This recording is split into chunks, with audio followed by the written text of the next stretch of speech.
Now let's move towards an interesting fireside chat where two leaders from the industry and government will discuss the role of next generation technologies such as artificial intelligence and machine learning for making PSU agile and scalable. Now I would like to invite T. Radhakrishnan, editor, ET Government, to connect with us online and lead the conversation.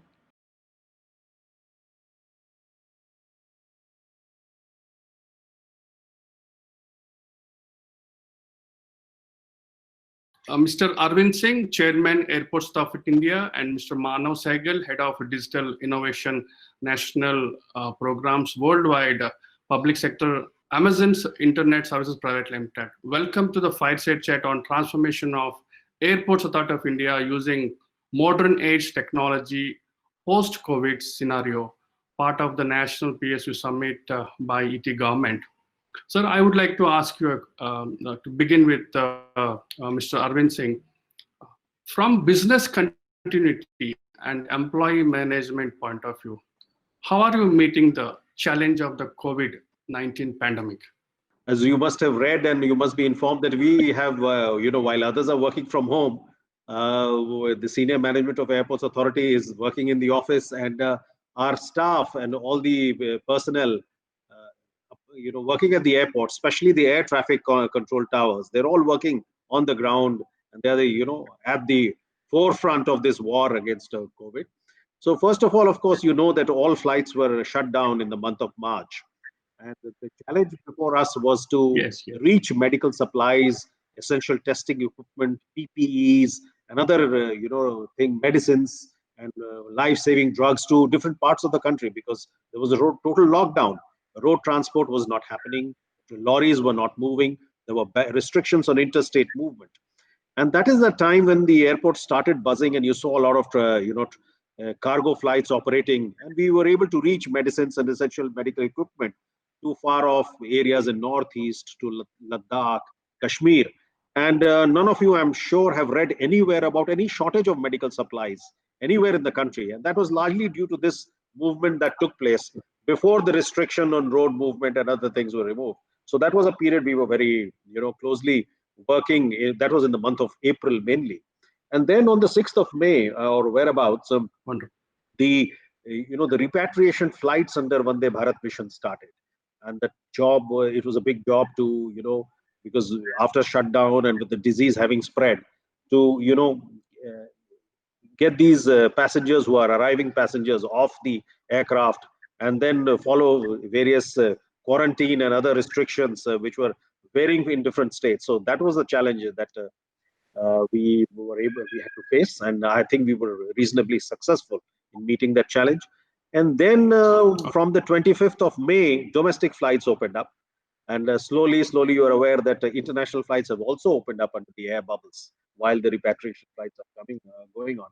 So it is definitely very satisfying that when we started on the first day, on 25th May, there were only about 30,000 passengers who traveled on that day on about 250 flights. And just 2 days ago, there were about, or in fact yesterday, there were more than 1,000 flights which took off in the country, 1,000 departures, and almost 100,000 passengers. So the numbers have, of passengers and the number of flights have all gone up. The number of passengers are almost tripled.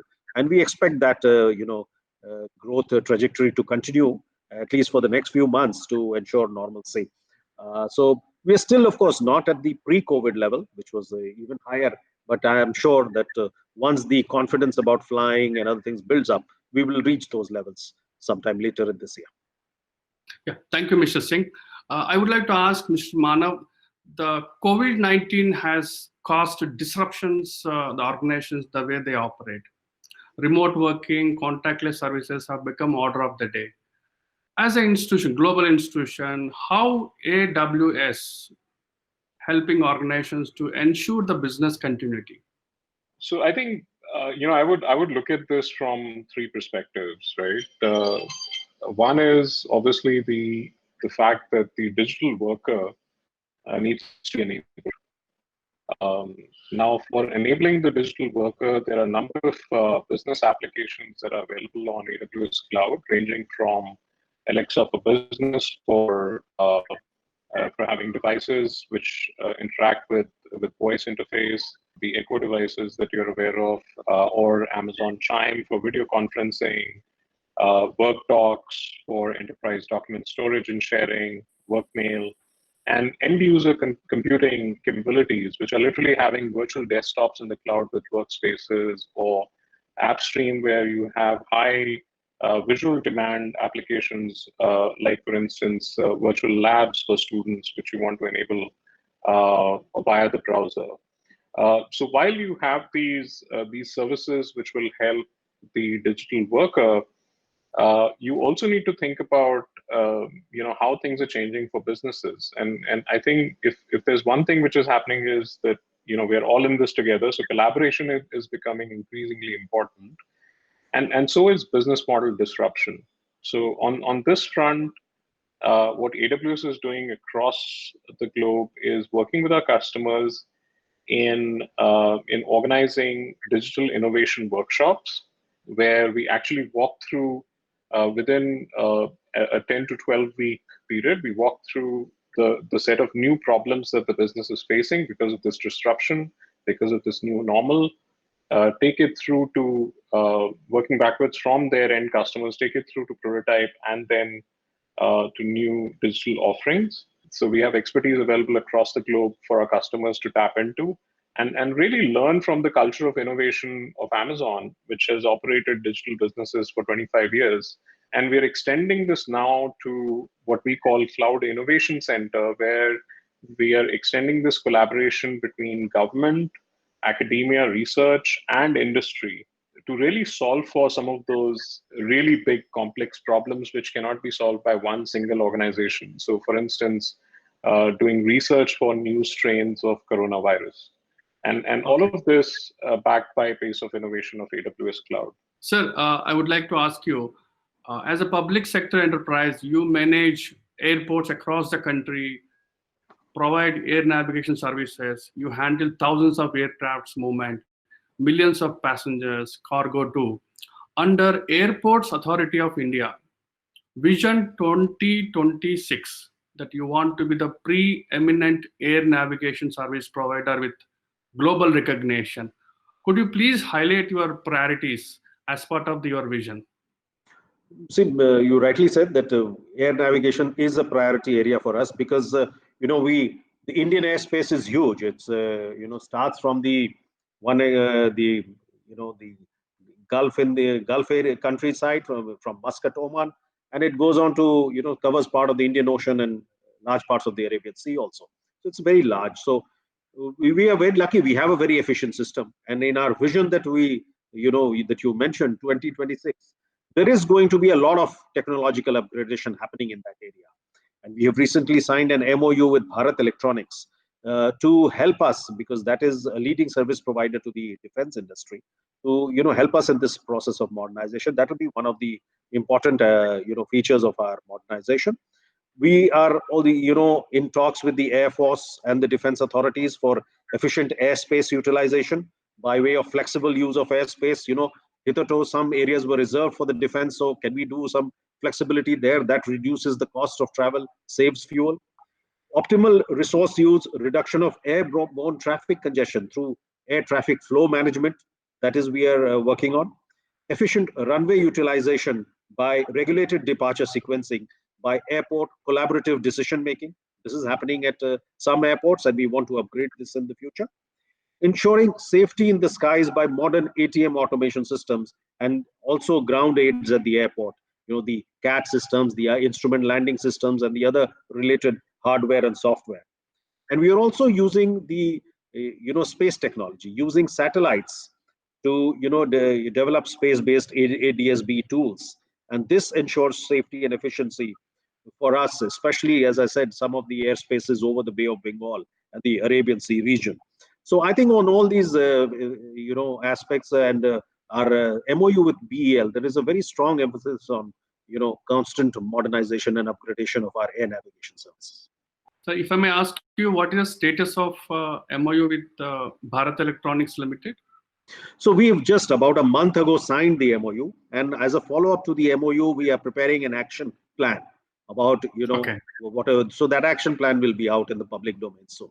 I just want to ask Mr. Manav, Airports are going to be future ready. How can cloud technologies be leveraged for the airports of the future from the AWS perspective, if you can? So if we survey the top analysts and ask them this question as to what are the emerging technologies which will be helping future-proof businesses, and especially in the new normal, they would come up with more or less this list, right? Artificial intelligence, machine learning, blockchain, serverless computing, where you don't have to worry about provisioning servers, you only worry about outcomes, data lake, open data, robotics, augmented reality, virtual reality, 3D technologies, edge computing, especially relevant for airports, low code or no code apps where business users can create apps. And of course, as Arvind sir mentioned, satellite and space related services. AWS actually works across all of these emerging areas. So think of convenience of a web browser as access to these services, including satellite ground stations, where you can control ground stations and wire them satellites for doing satellite imagery data downloads to your secured storage on the cloud. So AWS enables all of this with not just services which are available on the cloud for our customers, for our millions of customers today, but also services which are available within India region and in a secured manner. So more than 500 different tools and mechanisms available to secure each and every data element and each and every user on applications which are using these services. Sir, I'll come to Mr. Singh. Digital transformation is need of the hour for every organization today. You are expanding your IT infrastructure, enabling future airports. Do you see any challenges in the roadmap? In your roadmap, do you see any challenges that you would like to address it? Definitely, because in any area of adoption of new technology, there are a lot of challenges. First is the challenge of hardware, then the challenge of software. Now the COVID has thrown up new challenges. As an example, for instance, you might have read that we are trying to implement facial recognition software at some airports so that there is seamless, people can without get checked in, and as you see in some airports abroad, it's almost contactless, seamless, walk through the airports. Now we had all the plans in place and we were implementing everything, but then the COVID happened. So many of our items, hardware that we were expecting to come from abroad got delayed in the process. So our entire project has got delayed. So that was one example that I wanted to give. That yes, there are these kind of challenges which come up. But luckily, it's an area where, especially air travel, the air traveler is very conscious. And so you see a lot of technologies being changed abroad at Indian airports, some of the private airports, which are in the large metros. And so there is a high degree of expectation from the passenger to, for all the airports to be adopting these technological tools and modern things. So it's a constant, quest for improvement and a constant quest for change and improvement on our side. So we are seeing that, and we have very good airport management technologies, airport operations and command centers that have opened up. I mentioned about Digi Yatra, where we are, going to facilitate seamless passenger movement without, having to do any paperwork at touch points in the airport. We have all shifted now to e-office. The very few physical files now post-COVID, and we are also largely dependent on video conference meetings and virtual meetings rather than physical meetings, which were the norm earlier. So I think as times change and the new normal settles in, I think we'll all adapt to these new challenges. So do you see that all 100 plus airports that we have in the country will adopt Digi Yatra or adopted Digi Yatra? So, right now it is happening at a few big private airports in the country. Okay. Bangalore and Hyderabad are attempting it. Our pilot is being rolled out at 4 airports, which is basically Varanasi, Kolkata, Pune, and Vijayawada. So we are rolling it out at 4. We expect them to happen, in different phases to be completed over the next 6 to 8 months. So the outer Okay. limit being the month of February, March. So after the rollout in these four, we will take a call on how fast and how easily we can roll it out at the other airports. So these four will be our, kind of proof of concept, a pilot project that we want to see first. So slowly after that, depending on if it works very well and it's easily implementable, the scaling up will be easier. So I think the next financial year will be the year when we'll see the rolling out happening in the other places. Okay. Thank you, Mr. Singh. I'll come to Mr. Manav. Contactless services is as you heard from the Mr. Singh. How can technology help in this space, especially in the airports context? I think in a way technology is running ahead of the curve, and I didn't mean any pun here in terms of COVID curve. So if you think about it, the way we interact with technology or the user experience with technology, it all started with keyboards, moved on to touch screens, and it evolved very quickly to voice-based interaction. And that has happened pre-COVID or regardless of COVID. But we are seeing increased adoption in terms of voice being used, speech recognition being used as an interface to technology. So that plays a very important part.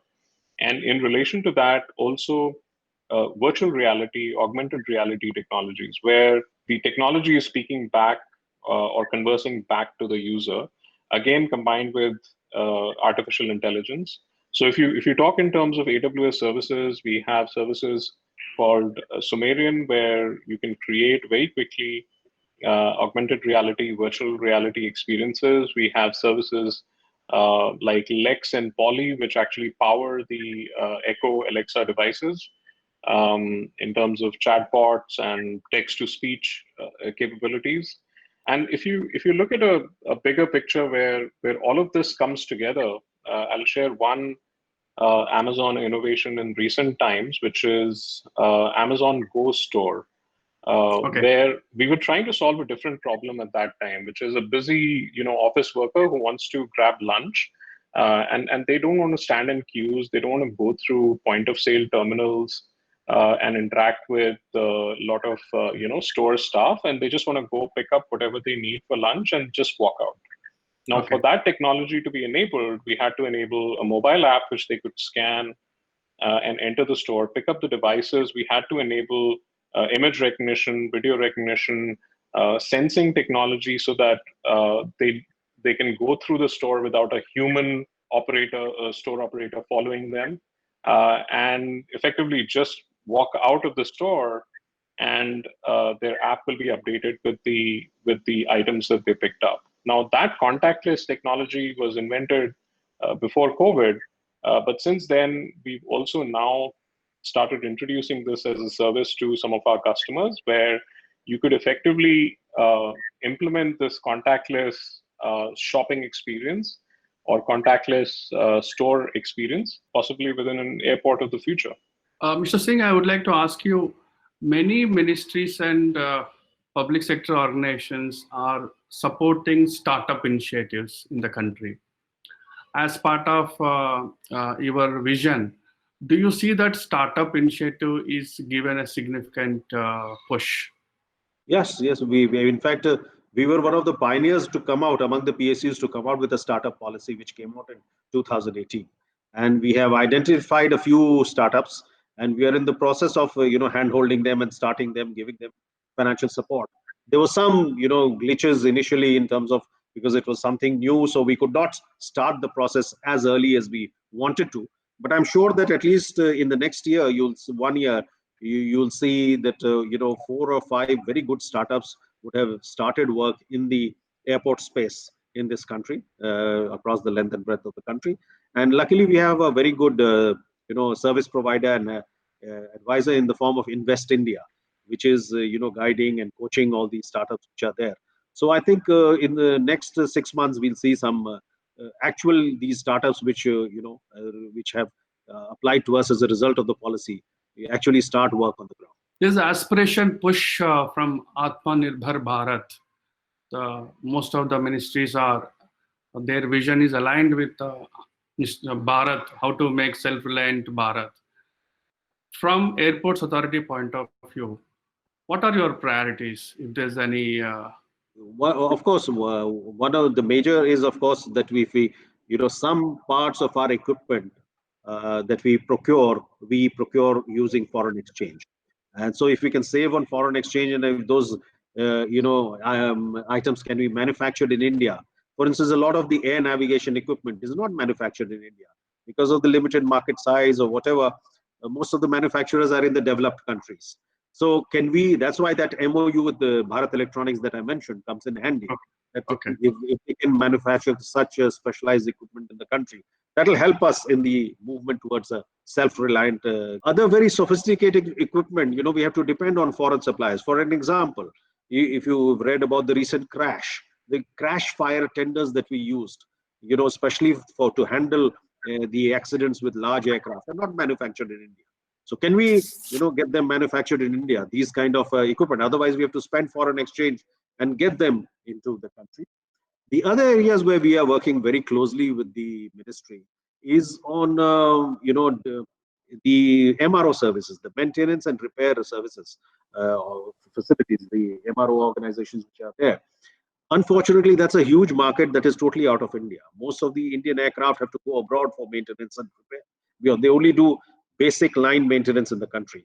So we are in dialogue with the ministry that if we can identify some space at the airports, provide land with some concessions. There's already a concession on taxation that has been given to the MRO industry. So we are trying to work out a policy where we can give, offer them land at concessional rates at, near airports which are in metro areas or nearby areas, so that MROs are attracted to come to India. Another area that is part of this self-reliant, that we can get instead of sending our planes abroad, we can get them to be repaired in India.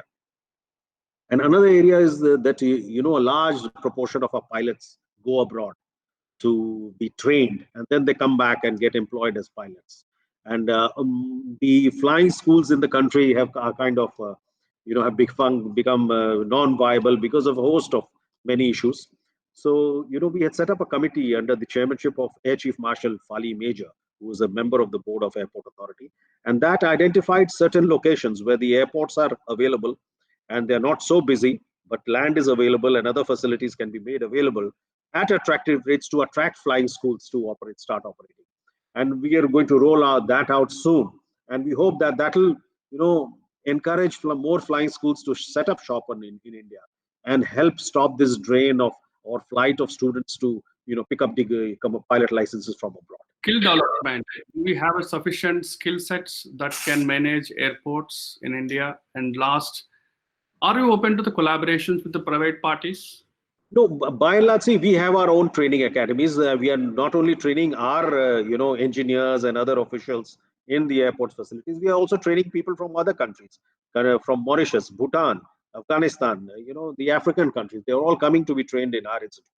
So that has not been an issue so far, the finding the right kind of skills or the training environment. But I'm sure if there are good parties in the private sector who can provide those skill sets. For instance, the flying training are all in the private. The flying training schools are all in the private sector, majorly. Most of them are private operated schools. So we are collaborating with the private sector also. I'll come to Mr. Manav. Collaborations are a need of the hour for making the organizations very productive and transparent and efficiency levels. From AWS point of view, do you see any mantra or collaboration practices that follows? Can you just highlight? Absolutely. Collaboration is very central to how we work and how we operate and how we innovate, not just within AWS, but also within Amazon. In fact, what we have done, as I spoke about it briefly in the earlier part of this discussion, is a number of our customers have actually come to Amazon and said, you've been inventing and pioneering across 25 years. Are these mantras available for us to apply to invent and pioneer our own digital offerings and our own collaboration initiatives? So we have codified these Amazon innovation techniques, and we offer these now as digital learning, as workshops, and we have AWS practitioners and Amazon practitioners available who can help our customers think through how to collaborate and how to work more effectively and how to transform business models more effectively in this new normal. So it's a combination of mechanisms or methods or innovation techniques backed with the pace of innovation that AWS Cloud offers for our customers. On the collaborations, can you able to share your global practices since you head the public sector global also? So I'm heading the India public sector, India and South Asia public sector digital innovation. But absolutely, the global practices, to be very honest, when it comes to Amazon, not just AWS again, all you need to read is 14 leadership principles, which are well published in the public domain. And I'm just trying to think of one of those 14 which talk about collaboration. In fact, a lot of them do. One is called Invent and Simplify, right? And when I say these are leadership principles, we subscribe to them in every aspect of our business, right? From as we hire the next set of AWS or Amazon employees. So it's part of our hiring process, it's part of our meetings, it's part of our appraisal process, and so on and so forth. And it's literally part of our vocabulary. So if you see two AWS or Amazon people speak, they will be speaking in leadership principles from time to time. So Invent and Simplify really is about collaboration. It's about not having that thing in you that, only if I invent this, I will own this or drive this. Looking around and seeing if there's innovation outside, embracing that, and building on top of that. I'll come to Mr. Singh. Compared to the developed countries, airport authorities, so where do you see that, where do we stand, Indian Airports Authority of India, in terms of technology adoption? As I said, since the air traveler is very conscious and he's traveling every day from either abroad or from very sophisticated or large metros. So adoption of technology is very fast. And like you saw post-COVID, it's the same kind of contactless new normal that has happened as all across the airports, even in the smallest airport, even in Leh, even in Mumbai or Bangalore. So it's the same kind of technology that is being adopted. So it's very fast. And but of course, we have leapfrogged in certain aspects, because 10 years ago, all the airports were with the Airports Authority of India, and we were in monopoly, say, till 14 years ago, till 2006. Then Delhi, Mumbai were privatized, and then Hyderabad, Bangalore, Cochin, Kannur, other private airports came up. And you have seen the very rapid adoption of technology in these modern airports, where a lot of investments has happened, and that has helped the service available to air travelers. So we have a program of not only our own upgradation, where we have a very ambitious plan of adding many almost 100 airports in the next 5 years, and where we will be investing significant amounts of our money. So you'll see that happening, and side by side you'll see the privatization program happening, new greenfield airports coming up in the private sector. So I'm sure with many times large very successful international airport operators are working at most of our airports. There was the example of the Zurich airport initially at Bangalore. Now they've won the bid for Jewar. Frankfurt was working at Delhi. And you'll see more and more foreign companies who have established an established track record come into the airport sector in India, and that will help in the adoption of faster adoption of technology and modern practices. Any new RFPs, RFQs are coming up this year? Yes, these you must have read that recently we have privatized 6 airports, of which in the last 1 year, and we have now recently the last 3 were given approval by the cabinet, which was Guwahati, Trivandrum, and Jaipur. And after this, there is another round of privatization which is on the cards. So we are in discussions, and the interministerial consultations are going on at least privatizing another round of 6 airports. So hopefully we should see some results soon. Mr. Manav, I would like to know from you your final words.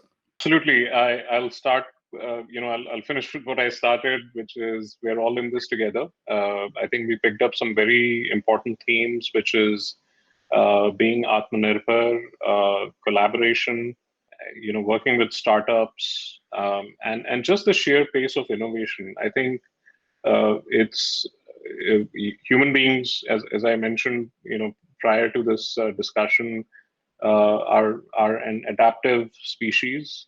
We adapt to change, and India, I'm very proud to say, leapfrogs changes. Right, so we actually leapfrog technology changes as compared to other parts of the world.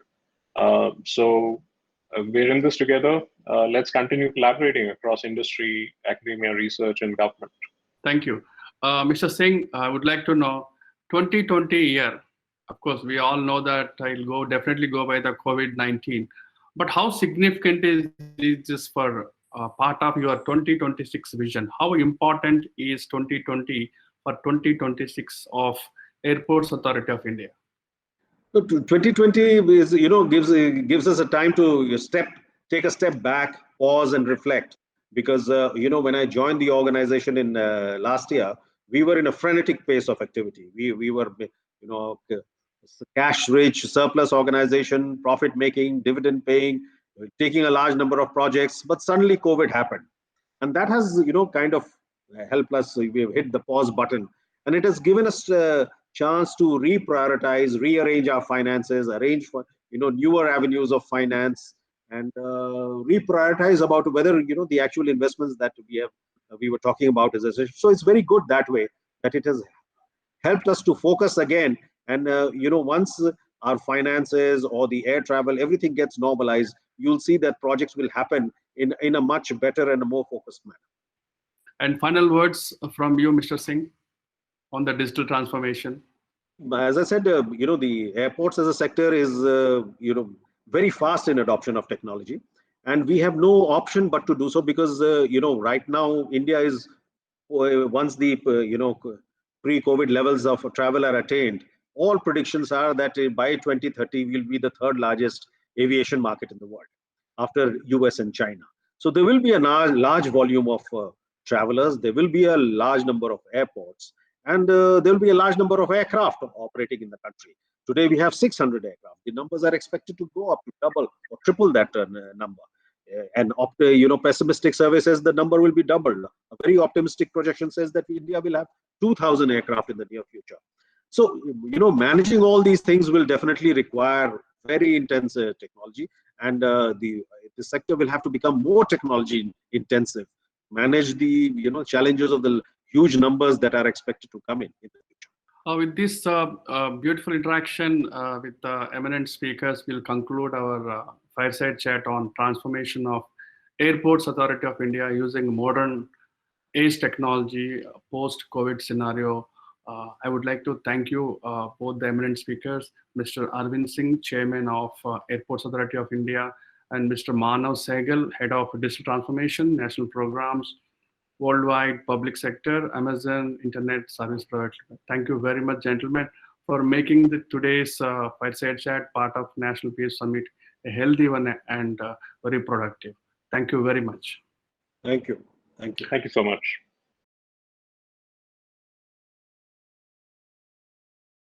This is an opportunity for nations to reboot and relearn the basics under changed realities, as the parameters for success are reimagined entirely. So do continue to share your session feedback with us, and you can also, of course, share on social media using our hashtag ETPSU. See you on the other side.